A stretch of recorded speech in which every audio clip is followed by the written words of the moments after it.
The code for the bathroom didn't work, so Sissy's pooping in your trash can. Do you have any stickers? No, but I got a boot I'm going to put up your backside if she doesn't get off of my trash can right now. Big hedge fund amalgamated shell company owned medical facility. This is Margarita Restrepo. How may I help you? That's an awful long name to have to say every time you answer the phone. Dr. Cadell, don't try my patience. I have a half-dozen little monkeys swinging from the ceiling, shitting in my basket, and... Oh, no, you didn't!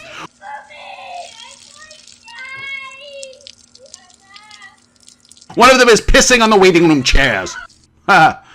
Fertile Felicity and Tribe. How's Dr. Barone doing with little sticky fingers Sam's sinus issues? Not well. And how about with Felicity's blood work? Oh, no! About as well as you'd expect. She's pregnant again. When the hell are you going to be here? Because I'm going to kill you if you aren't here in 5 minutes. You know, that's a reason for me to drive extremely fast in the other direction and not stop until I put a few states between us. Don't you play with me, Dr. Cito. You've seen my Colombian, but you ain't seen my Medellin. I will fucking kill you if I find myself stuck here with a room full of patients. They're unsupervised, filthy little monkeys and no doctors. Do you get me? Is it kill or fucking kill? What do these designations indicate? Level of pain, level of time, level of service? Well, you have to kill. Just kill. So that's 3 kill to 1 fucking kill. Looks like kill wins. You do realize you've used the word kill 4 times in a conversation with me, and I've mentioned it 4 times. That means when I turn up dead and the NSA pulls up their catch logs, they'll be looking at you and not my ex as suspect number 1. Seriously, Doc, we need you in here. Now. I was scheduled out until 2 for a meeting. Yes, for your new practice. We all know. Big secret. You won't say what it is, but your new practice. Are you going to say that I'm refusing to come in because I have a meeting with a marketing group that I've sunk every last penny into and have borrowed money for because I will fucking kill myself if I have to walk into that corporate hellhole and have the last vestiges of joy drained from me? I'd love to tell you that is why. Oh shit, what is it, Doc? My car is on fire. On fire? Again? I overstated. It was on fire 2 hours ago. Now it's smoking steadily like a dying campfire on a late spring evening. Oh, Doc, I am so sorry. I contacted my roadside service. They said I could only ask for service on an app or on the web. The app said the towing service would be here in 5 minutes. I am so sorry. Why are you sorry? I've made new friends. There was the road ranger. What's going on here? My vehicle caught fire. I saw that. Could see it a couple miles up the road. Need anything? Nope. Contacted my roadside service. They said they'd be here in 5 minutes. Oh, the one with the AI. Yep, the one with the AI. Yeah, the one that fired everybody. Used to answer the phones and get stuff done and contracted everything out to other people so that you were pretty much trusting the AI, right? Yep, that's the service now. Still paying the same amount for you. Yep. So how's that working out for you? They said they'd be here in 5 minutes. When was that? About an hour ago. Yep, piece of shit service. Well, if you need anything, let me know. I'm sure they'll be along in time. Thank you very much for your assistance. Then there was the deputy busting a drug smuggler who'd been speeding past Tucker's grade.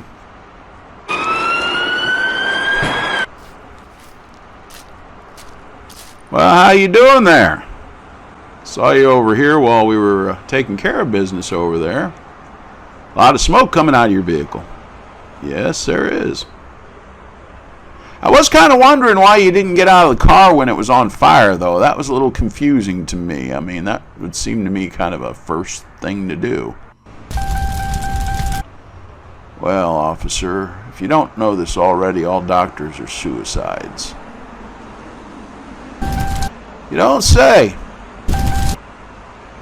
We just do stuff that's really, normal for other people, but we know is grotesquely unhealthy, and we still do it, so... I sat in the car with the smoke. You sure you weren't hoping it'd blow up?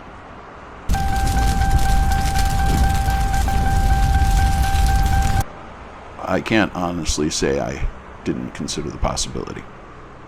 You know, I could Baker Act you. I would beg you to do so. Yeah, well, you don't meet the criteria. You know, the real reason I came over here is I thought you might have been a lookout for the people we just busted over there, but once I saw this piece of shit car of yours, I was pretty confident nobody'd be stupid enough to use a car like this to be a lookout for anything. Except possibly looking out over this field here and wondering when you're going to be moving anytime soon. Watch how you go. Well, thank you very much, officer. I can send someone out. No, I'm a big boy. I managed to talk to someone. How did you get a person on the phone? As you know, in the past I've employed sarcasm, rage, religious invocations, and general discussion of what sort of evil motherfucker scumbags do this shit to people and to their own employees. Yes, I was with you at the clinic meeting last week. I think the secret code is resignation.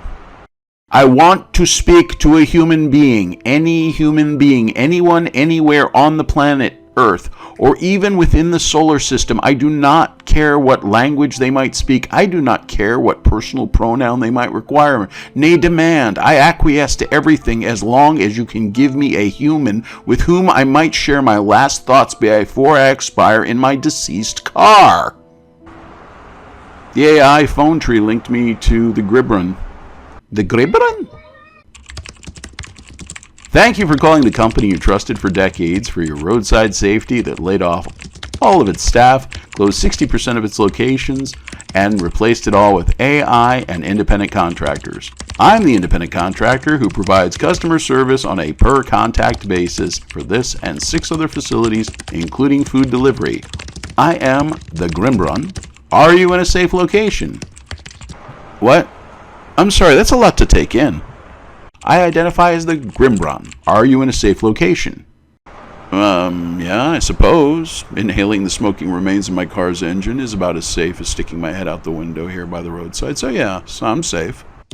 How may the help you? The? I said I identify as the Grimbron. I was meaning to ask you about that. Is there a name that follows that? Do I address you as Grimbron? The Grimbron? The Grimbron of the? The Grimbron. Or the. Well, the Grimbron, I have to say I'm not comfortable with calling you the. It seems a bit informal on such short acquaintance, and in a business setting, I'd be more comfortable calling you the Grimbron. Is that okay? I totally get that and respect for you taking the time to explain your view. Totally chill. Am I to inquire as to any relevant aspects of being the Grimbron? The Grimbron requires no special acknowledgement or assumptions as to any aspect of its being outside of that which the decides to openly communicate, which may or may not be intrinsic to being the Grimbron, but may just be the social necessities of human activity. Thank you for the clarification, the Grimbron. Can I, when say out of need for variance of personal address, refer to you as young person? That would be acceptable. The Grimbron does acknowledge personhood and youth. The Grimbron simply rejects historic linguistic violence and the overreaching ambitions of ideologies to throttle the Grimbron's mind with nonsense. The student loans are a bitch, aren't they? You have no idea. But no one calls things a bitch anymore. They call them after a former president or a bodily function. How can I help you? I sent in a tow request through the service that contracts with you. Yes, we've been trying to call you. It showed you are at State Road 128. The AI does weird stuff, so we didn't dispatch until we could contact you by phone. I've been here with my phone. I see that. The number you called in on, that is your account phone. That is correct. Looks like the AI did something with your file. Had us calling the wrong account phone. So, you're on State Road 128? No, I'm on southbound I-75 near mile marker 161. That's why we wait until phone confirmation. Okay, I've got a truck on its way out. Should be there in 30 minutes. I've got a missing bag of burritos to track down. Much appreciated, young person. So I'm watching the tow truck pull up now. I'm getting on that truck and I'm going to that meeting. Okay, doctor. And if you see me today, It will be to work my very last shift and tender my immediate resignation. Good luck, Doctor. Doctor, what are you doing here? It's not even 2 o'clock. Patience. Just get me patient. Sure thing, Doctor.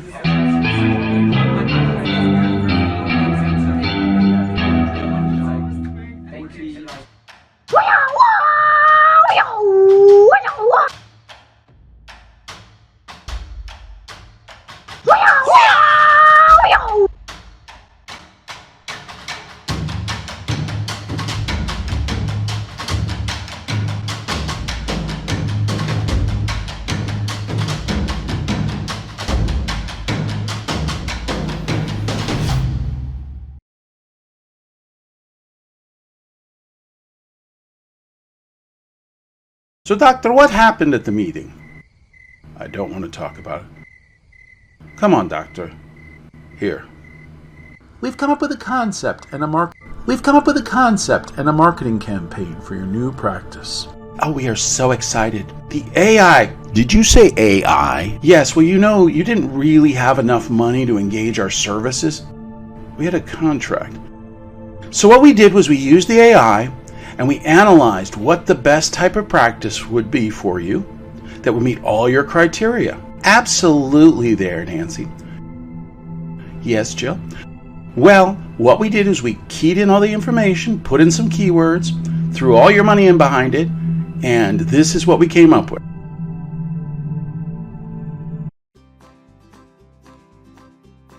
Howdy. I'm Bobby Big Dick, Dr. Bobby Big Dick. You probably remember me from my billboards where I was out there smiling at you as the last face you'd see before you'd never have to make another child support payment, as I did vasectomies up and down the turnpikes here in the great state of Florida. Well, now we've expanded our services and we're opening our first of 3 erectile dysfunction clinics here in Tallahassee, Florida. Why? Because we found that this is the highest concentration of little dick motherfuckers, and therefore we needed to go where the business was going to be busy, because this is where all the little dicks come, is to Tallahassee. And we figure if we give them a big dick, maybe they'll just stop fucking with all of us. So, come on over. My wife told me if my dick gets any bigger, I'm going to have to fuck a different receptionist, and I honestly cannot afford the NDAs. So please, come on over, get yourself a big dick, and stop screwing with all the citizens in the state of Florida. I'm Dr. Bobby Big Dick, reminding you, go hard and go home.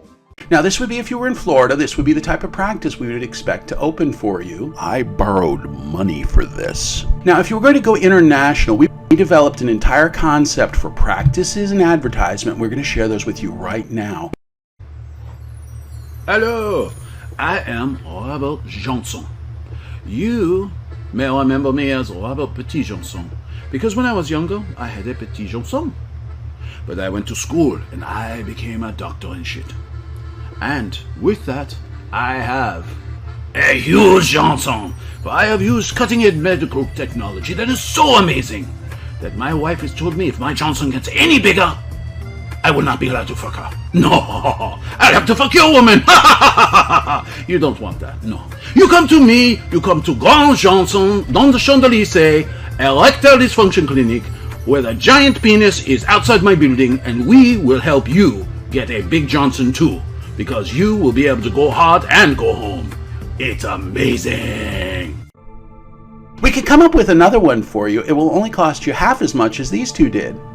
I think at about the point you're doing the 3rd one, you're beating a dead dick. Oh, doctor, I am so sorry. You're going to die here. I know. I know. I know. I know. I know.